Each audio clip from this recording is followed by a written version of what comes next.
everyone, it's Sharana from Pay or Wait. Today I'm going to be reviewing The Handmaid's Tale Season 4, Episode 6, Vows. You guys, do you see how far we came? Do you see how far we came from Season 1? Never thought that we were going to break free from the bondage of Gilead to now, right now, that June has not only seen Moira, but she has also too been reunited with Luke. Who would have thought? Now, I'm not gonna lie to y'all. I'm gonna keep it real with y'all. You know, my energy, I was gonna be on level 1000 because honestly, I thought we was about to start the episode and be like, it was all a dream. And then it was gonna be like, okay, this wasn't really real. But you guys, Moira was really there. Moira was there. But not only did we get one family reunion, we got another family reunion with her and Luke seeing each other for the first time. Okay? It's one of those episodes where I have to be honest with you guys before I even get into my recap of the episode. When I tell you like nothing happened, like a lot happened, but nothing really happened the whole episode, like technically this could have been a 15-minute episode, but the satisfaction of seeing June and Moira and seeing June and Luke together again, reunited, and it feels so good. Well, it doesn't really feel good for June because she's been through a lot, but I'm just saying that is all I needed. I honestly didn't think that they were going to do this so soon. I thought that they were going to draw this out, honestly. I didn't think that we would not only see a Moira and June reunion, but also, too, we would get to see Luke in the same damn old episode. But I'm here for it. Let me recap it for you, because I know people was like, last week, they was like, the episode wasn't all of that. Why are you hyped? I'm hyped because my family's back together. Okay, this was a family reunion. They shouldn't even call it vows. It should have been like, it's the family reunion. But in the beginning of the episode, we hear Moira calling June's name, and I'm thinking we're going to be like, oh, it was a dream. But no, we're in a flashback this time. And essentially, Moira and June, I'm assuming it's just like a Sunday fun day, some type of fun day. They just chilling. But I was really perplexed to see that June and Moira were drinking mimosas out of a mug. I don't know why they disrupted my spirit so much. It's not like I'm like a huge mimosa person, but if I am going to do a mimosa, I would say either you have your, the champagne glass or at least a wine glass. Okay. I'll even give it to you for the little wine tumblers, but I just have never seen people really drink a mimosa out of a mug. I'm not shading them. I'm just saying it just disrupted my spirit a little bit, but we see that we come out of the flashback and then we hear her saying June, June, but we realize that this is actually happening after the blast occurs. She sees Moira. Moira's trying to get her to safety, but June is still trying to call out to Janine, like, Janine, where are you? I don't know where the hell Janine is. They ain't told us nothing the entire episode.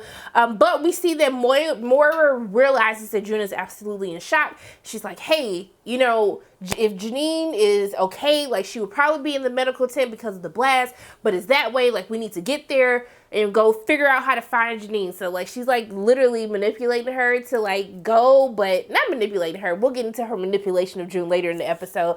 But she's trying to convince her to come with her so she can make sure that she's okay. And so when they're basically on the truck together, she finally has this, like, thing go off, like, oh, it's Moira. She's like, Moira? And she's like, yeah, it's me. And that whole interaction, like, first of all, Samira, like, gave some really great acting this episode. When she first sees June and she's trying to talk to her, but also, too, on the truck ride to the medical tent, it is just so intense when she's looking at her and she's just like, hey, like, you're okay, like, because June is getting upset, like, why are you here? And I was like, yes, sis, why are you here? Like, what are you doing? Then we spent a whole season getting you out of Gilead. What is the problem now?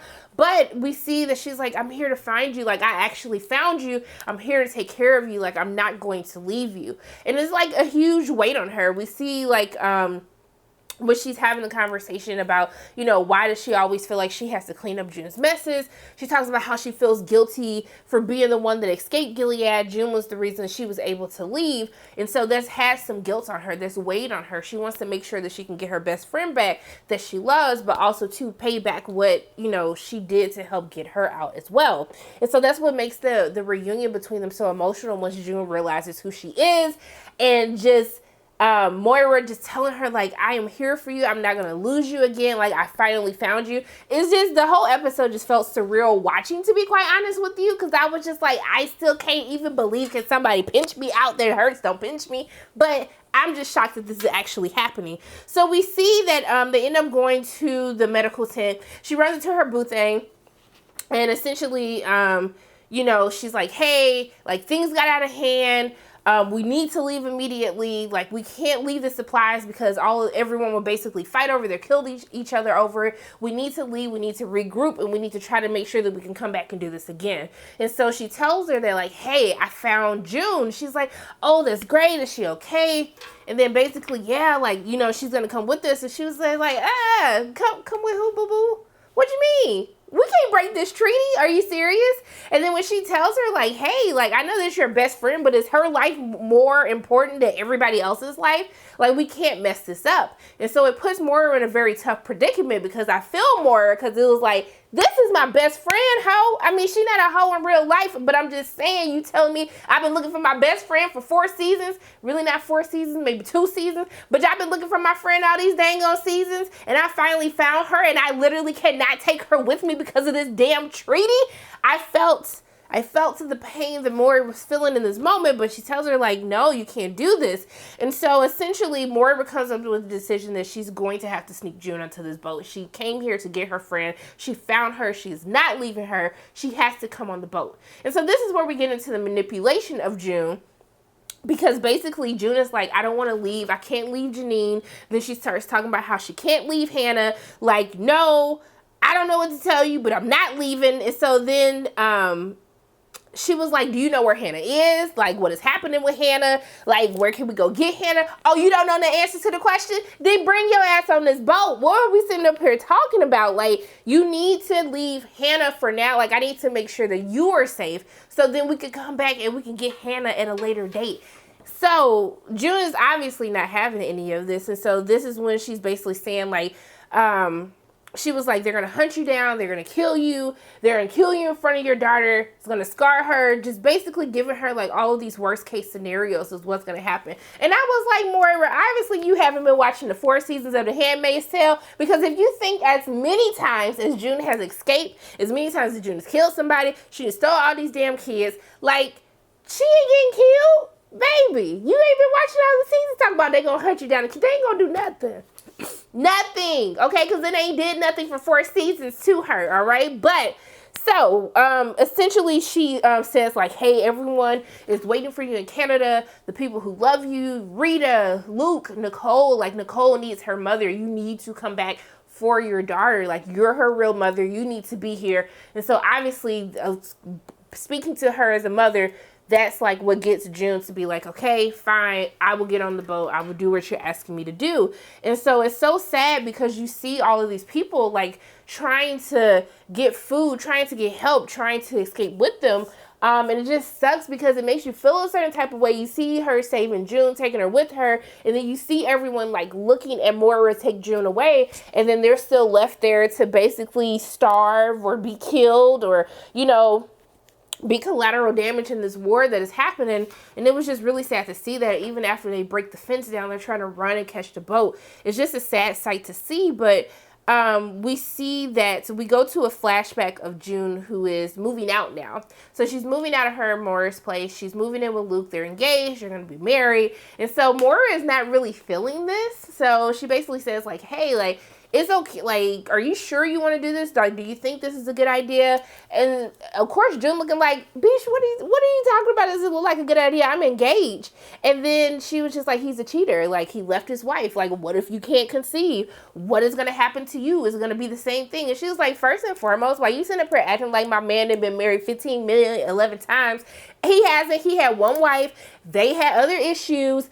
Like, mind your business. Because I would have been like, Moira, mind your business, okay? Because I'm just confused why you giving advice, or why do you really hate Luke. I'm assuming it's just because it's when you're losing your best friend to someone. I've been there. I know what it felt like when my best friend, like, met her husband and they got married. You feel like you're losing a piece of you. You're never going to be able to be around them. But it's okay, Moira. It does get better. Well, not necessarily in your case. It got worse for both of you guys. But you know what I mean. If it was the normal world, it would have got better. But we see that she talked about, like, why don't you want me to marry Luke? Like, he has a good job and nice shoulders.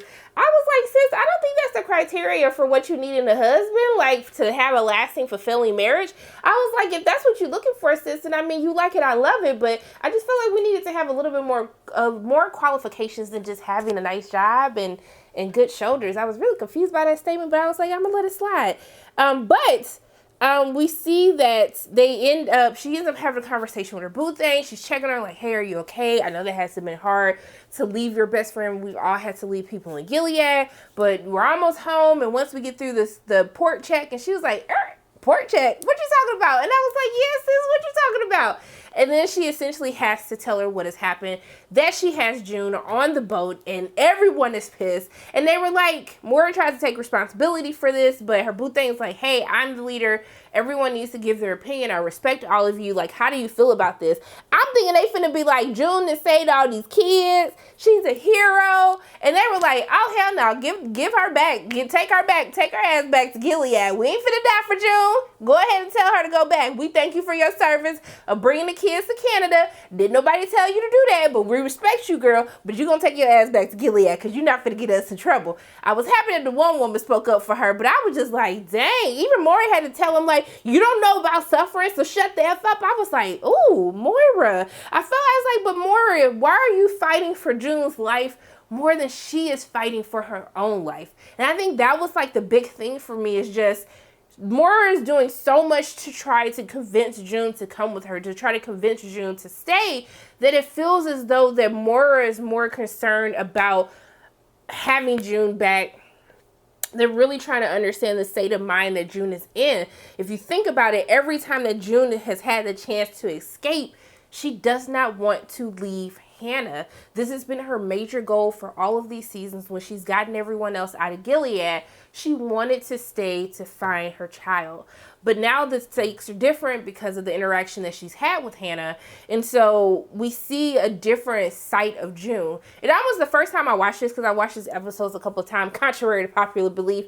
And it felt as though June was being a little selfish. Like, bro, all these people be risking their life to come get you, and you never want to leave. But it's like her goal has always been to find Hannah, to make sure that Hannah is okay. And so we see that June basically says, hey, I'm going to tell him, like, hey, y'all, I snuck on the boat. Big Joe, don't kill them. Just kill me. Just take me with you. Do your worst. I've been caught and captured and escaped so many times. It don't even matter at this point for a plot point.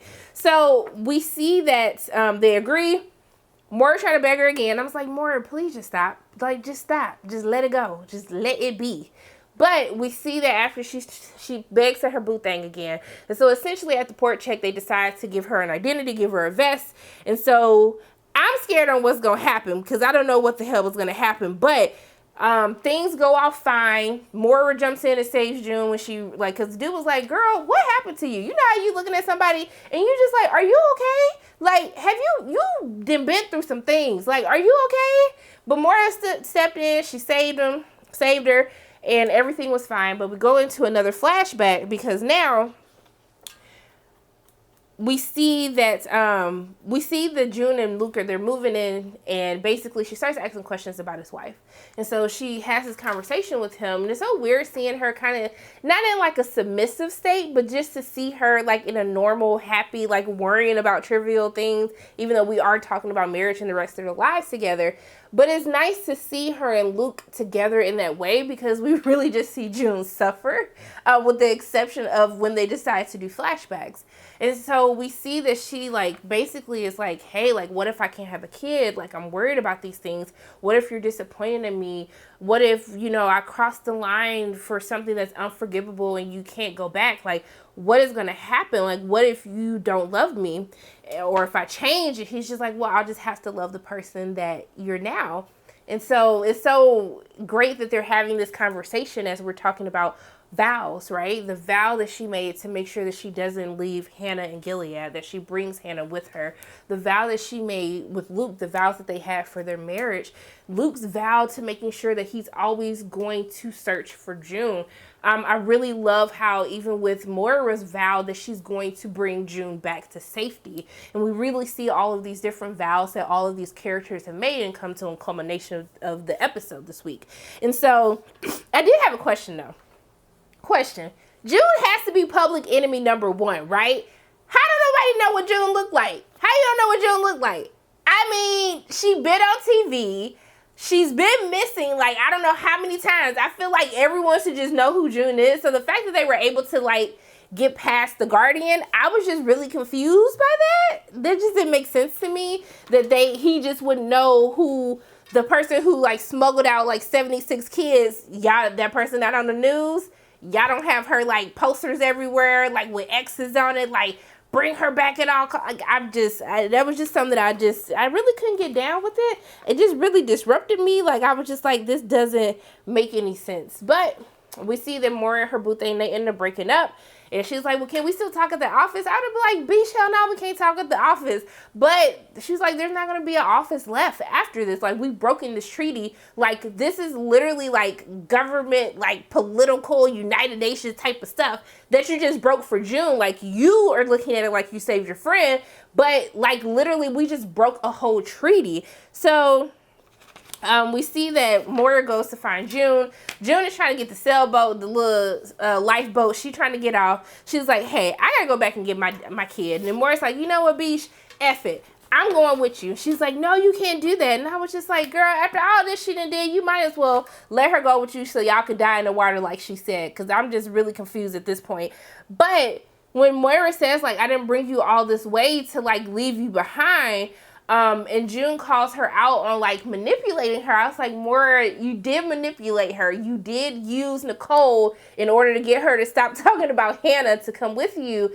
And it's like, it's selfish in a certain point, but I know she's doing this because she believes, and I believe this is what's best for June at this point in time. But she did manipulate her. You know, I don't always agree with June, but June had a point at that point in time. So we see that June says, like, if she doesn't go back for Hannah, Hannah's going to be gone forever. Like, at this point, they've already brainwashed Hannah. We see the, like, stark difference from the first time she met with Hannah again to where we found her in this season. It's on a completely different level. She doesn't know who she is. She's just like, who is this crazy lady that keep trying to steal me every couple of seasons? But she also says that, you know, everything that's happened to Hannah is because of her. And this is, like, Lydia's words getting into her mind. And she just feels as though, like, Luke could never forgive me for leaving Hannah behind, or the fact that all of this stuff has happened is because of me. I can't show up without her. Like, I'm her mother. I'm supposed to save her. I'm supposed to be the person to deliver her back to Canada.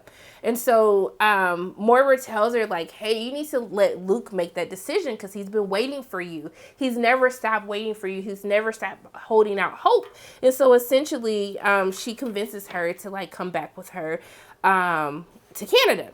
And so we go into a flashback, this cute flashback of how June tells Luke that she's pregnant.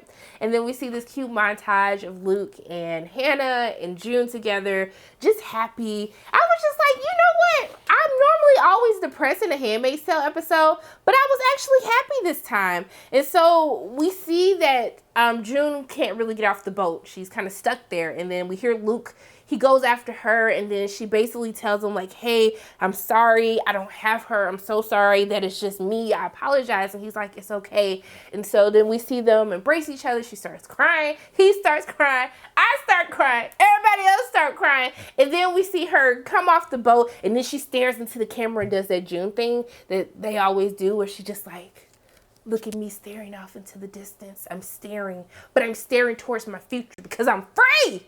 I am free. But like I said, y'all, nothing really happened this episode. Like, a lot happened, but nothing happened. I just can't believe that we're at this day. It is season 4, only episode 6. I thought that they would have saved this towards the end of the season. But the fact that June is now in Canada, she's safe. Luke is with her. Rita's there. Them raggedy ass Waterfords is there. I can't wait to see that whole family reunion between them. But I'm really shocked that they decided to do this. I felt like it was time, it was necessary, because we can't keep watching June, like, get caught, escape, get caught again, escape, people die because of her escaping. It was just becoming a repetitive, never-ending circle. So I'm happy that we're finally doing something to push this narrative forward. So I can't wait to see what we have in store. But yeah, not a lot happening, but a lot happening. But yeah, so those are my thoughts on Handmaid's Tale Season 4, Episode 6, Vows. Okay, as always, my name is Sharonda from Payroll Weights, and if you like what you saw today, make sure you hit the like button, hit subscribe, share this video with your friends, and make sure you hit the notification bell. And I love you guys 3000, and until I see you again, bye.